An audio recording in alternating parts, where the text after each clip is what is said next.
আজকের এই কথাগুলো তাদের জন্য যারা একা ঘরে বসে আছেন, চোখে জল লুকিয়ে রেখেছেন, বুকের ভেতর চাপা কষ্ট নিয়ে হাসার অভিনয় করছেন। হয়তো কেউ আপনাকে জিজ্ঞাসা করে না তুমি সত্যি কেমন আছো। মন খারাপ হওয়া অপরাধ নয়, কাঁদা দুর্বলতা নয়, হতাশ হওয়া ব্যর্থতা নয়। মন খারাপ মানে আপনি মানুষ, আপনার হৃদয় আছে, অনুভূতি আছে। মন খারাপ হয় কারণ আপনি কাউকে ভীষণ ভালোবেসেছিলেন, সে চলে গেছে। আপনি কষ্ট করেছিলেন কিন্তু ফল পাননি। আপনি সবার জন্য দিয়েছেন কিন্তু বদলে কিছুই পাননি। আপনি পরিবারের জন্য স্বপ্ন ছেড়েছেন কিন্তু কেউ সেটা বোঝেনি। আমরা এমন একটা পৃথিবীতে বাস করি যেখানে মানুষ হাসি দেখে, কষ্ট দেখে না।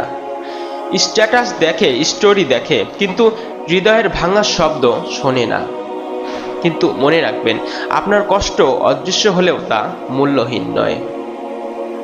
ইতিহাসে যত বড় মানুষ, তারা সবাই কঠিন সময় পার করছেন। নেলসন ম্যান্ডেলা 27 বছর কারাগারে ছিলেন। আব্রাহাম লিনকন জীবনে একের পর এক নির্বাচনে হেরেছেন। তারা কি কখনো মন খারাপ করেননি? অবশ্যই করেছেন। কিন্তু পার্থক্যটা কোথায় জানেন? তারা কষ্টকে অজুহাত বানাননি, তারা কষ্টকে শক্তি বানিয়েছেন। আজ আপনার মন খারাপ, এটাই আপনার ভবিষ্যতের শক্তির বীজ। আপনি যদি বিশ্বাসী হন তাহলে জানবেন প্রতিটি কষ্টের পেছনে একটি শিক্ষা থাকে। কখনো কখনো আমরা যেটা চাই সেটা না পাওয়াই আমাদের জন্য ভালো, কারণ আমরা আজ যা হারিয়েছি হয়তো সেটাই কাল আমাদের বড় ক্ষতির হাত থেকে বাঁচিয়েছে।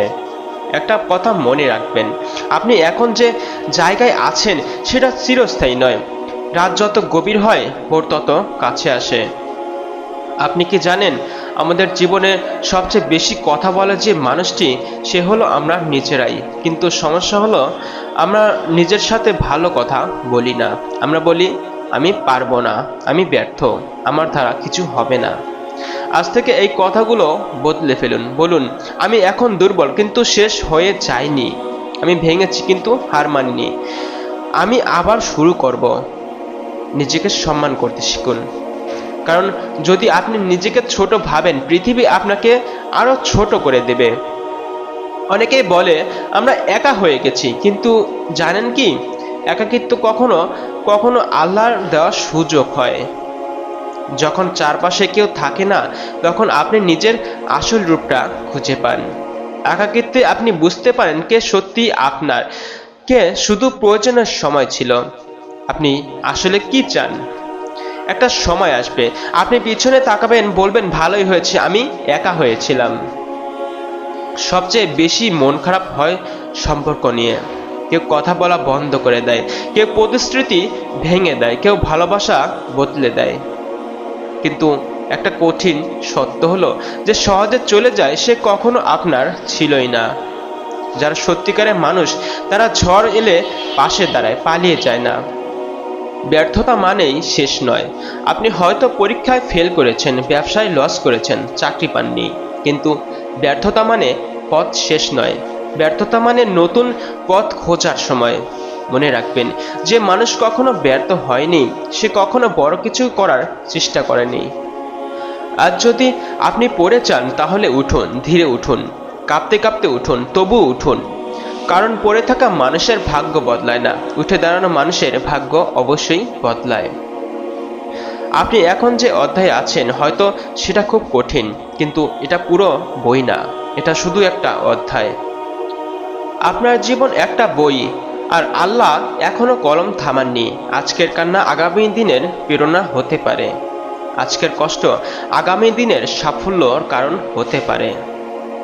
যাদের মন খারাপ, আমি শুধু একটা কথাই বলতে চাই, আপনি একা নন, আপনার কষ্ট মূল্যহীন নয়, আপনার জীবন অর্থহীন নয়। আপনি হয়তো এখন অন্ধকারে আছেন, কিন্তু আপনার ভেতরে আলো আছে।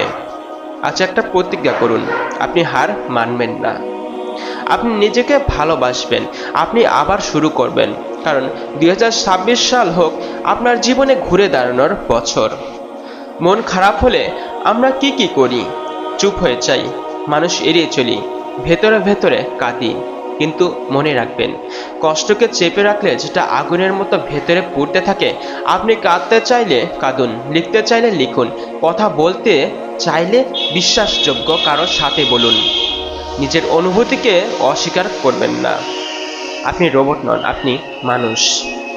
আপনি হয়তো বড় স্বপ্ন দেখেছিলেন, হয়তো সব ভেঙে গেছে, কিন্তু আবার শুরু মানেই বড় কিছু দিয়ে শুরু করা নয়। আজ শুধু 10 মিনিট হাঁটুন, 5 পৃষ্ঠা বই পড়ুন, একটা ভালো কাজ করুন, একটা নতুন স্কিল শিখতে শুরু করুন। মনে রাখবেন, বড় পাহাড়ও ছোট ছোট পাথর দিয়েই তৈরি। প্রতিদিন 1% উন্নতি করুন, 365 দিনে আপনি বদলে যাবেন। হ্যাঁ, অবশ্যই বদলে যাবেন।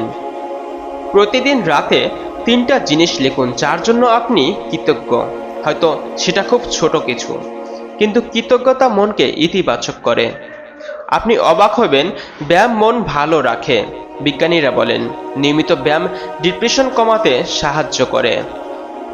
যারা সব সময় বলে তোর দ্বারা হবে না, তাদের থেকে একটু দূরে থাকুন। আপনার মানসিক স্বাস্থ্য সবচেয়ে গুরুত্বপূর্ণ। আপনি এখন হয়তো ভাবছেন, কেন শুধু আমার জীবনেই এত সমস্যা? কিন্তু একটা সত্য হলো, যাদের দায়িত্ব বড় তাদের পরীক্ষা বড় হয়। জে.কে রৌলিং একসময় এত দরিদ্র ছিলেন যে তিনি কাফেতে বসে লিখতেন, কারণ বাসায় হিটিং ছিল না। স্টিভ জবস নিজ কোম্পানি অ্যাপল আইএনসি থেকে বহিষ্কৃত হয়েছিলেন, কিন্তু কি ভেঙে পড়েছিলেন? হ্যাঁ, কিন্তু তারা থেমে যাননি। আচ্ছা, আপনি যেখানে আছেন হয়তো এটা আপনার প্রস্তুতির সময়। অনেকেই মন খারাপ করে, কারণ ওরা আমাকে ছোট ভাবছে, ওরা আমার মূল্য দিচ্ছে না। শুনুন, আপনাকে সবাই বুঝবে না, সবাই আপনার মূল্য দেবে না, কিন্তু একটা কথা মনে রাখবেন, সিংহ কখনো প্রমাণ করে না যে সে সিংহ। আপনি চুপচাপ কাজ করুন, সময় নিজেই আপনার হয়ে কথা বলবে। আপনি এখন হয়তো দুর্বল, হয়তো আত্মবিশ্বাস কমে গেছে, কিন্তু আপনি কি জানেন আপনি এত কষ্টের মধ্যেও টিকে আছেন? এটাই প্রমাণ আপনি ভীষণভাবে শক্তিশালী। আপনি যতবার ভেঙেছেন ততবারই আবার উঠেছেন। আপনি হয়তো সেটা খেয়াল করেননি, কিন্তু আল্লাহ আপনাকে এখনো ধরে রেখেছেন। আজ একটা সিদ্ধান্ত নিন, আমি নিজেকে ছোট ভাববো না, আমি অতীত নিয়ে পড়ে থাকবো না, আমি প্রতিদিন একটু করে এগোবো, আমি নিজের মানসিক স্বাস্থ্যের যত্ন নেব। 1 বছর পর আপনি পেছনে তাকিয়ে বলবেন, ভালোই হয়েছিল, আমি ভেঙে পড়েছিলাম, না হলে আমি বদলাতাম না। আপনার মন খারাপ আজকের জন্য, কিন্তু আপনার সম্ভাবনা সারা জীবনের জন্য। আপনি ব্যর্থ নন, আপনি প্রক্রিয়ার মধ্যে আছেন। আপনি একা নন, আপনার মতো লাখো মানুষ লড়ছে, আর আপনি তাদের একজন যে হার মানবে না। আজ যদি আপনার চোখে জল থাকে তাহলে বিশ্বাস করুন, একদিন এই চোখের সাফল্যর হাসি ফুটবে। নিজেকে ভালোবাসুন, নিজেকে সময় দিন, নিজেকে আরেকটু সুযোগ দিন, কারণ আপনার গল্প এখনো শেষ হয়নি, সেরা অধ্যায়টা এখনো লেখা বাকি। আপনি মূল্যবান, আপনি প্রয়োজনীয়, আপনি গুরুত্বপূর্ণ, আর আপনি পারবেন। হ্যাঁ, আপনাকে পারতে হবে, কারণ কিছু কিছু মানুষ আছে আমাদের চারপাশে যারা আমাদের সমালোচনা করতে ভালোবাসে, এবং আমাদের ধ্বংসতা দেখতে তাদের মন ভালো হয়ে যায়। সেজন্য মনে রাখবেন, ওই বাহিরের কথাগুলো কোনো মতেই কান দেওয়া যাবে না। আপনার নিজের লক্ষ্যে কাজ করুন, নিজেকে শক্ত রাখুন এবং সময়ের মূল্য দিন। আমি জানি না আমার এই ভিডিওটা তোমার কতটুকু উপকার হবে, কিন্তু আমি সর্বোচ্চ চেষ্টা করেছি তোমার মন ছুঁয়ে দিতে। আমি জানি না তুমি আমার এই কথাগুলো মানবে কিনা, যদি মানো তাহলে সফলতা নিশ্চিত। তাহলে আমার ভিডিওটা কেমন লেগেছে তা অবশ্যই আমার কমেন্ট বক্সে জানাবেন, কারণ আপনি যে ডিপ্রেশনে ভুগছেন আমি ঠিক সেভাবেই আপনার মোটিভেশনাল দেওয়ার চেষ্টা করব।